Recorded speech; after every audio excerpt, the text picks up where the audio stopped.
বিষয় নিয়ে আমরা পরে কথা বলি। দেখি সালিমা বিল্ডার্স থেকে কোনো নোটিশ দেয় কিনা আমাদের।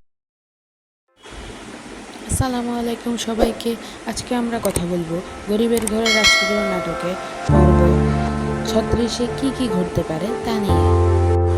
শুরুতেই দেখা যাবে বড় চমক। হাসপাতালে ঢুকেই অনেক জানতে পারবে যে মেঘলার অবস্থা খুবই সংকটজনক। ডাক্তার জানিয়ে দিবে যে মেঘলাকে ও মা ও সন্তান উভয়কে বাঁচানোর জন্য দ্রুত অপারেশন শুরু করতে হবে।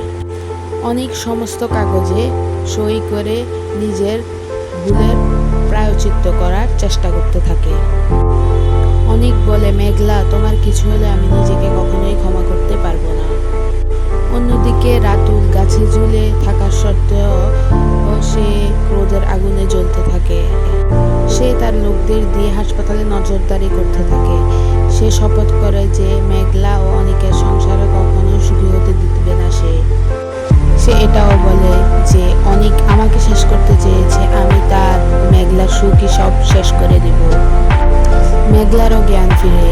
অনেককে মেঘলার জ্ঞান ফেরার পর সে সামনে দেখতে পায়।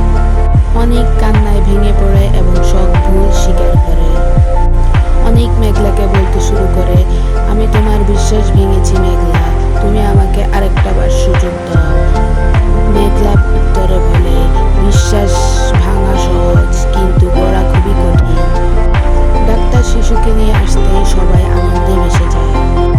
কিন্তু ঠিক তখনই হাসপাতালের এক নার্স সন্দেহজনক আচরণ করে।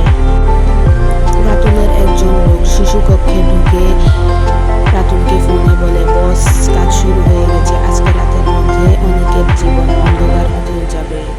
তাহলে রাতুল কি নবজাতক শিশুকে অপহরণের চেষ্টা করবে? মেঘলা কি অনেককে ক্ষমা করবে? উত্তর জানতে চোখ রাখতে হবে পর্ব নাম্বার 36-এ। আপনাদের কি মতামত কমেন্টে জানাতে কিন্তু ভুলবেন না। ধন্যবাদ।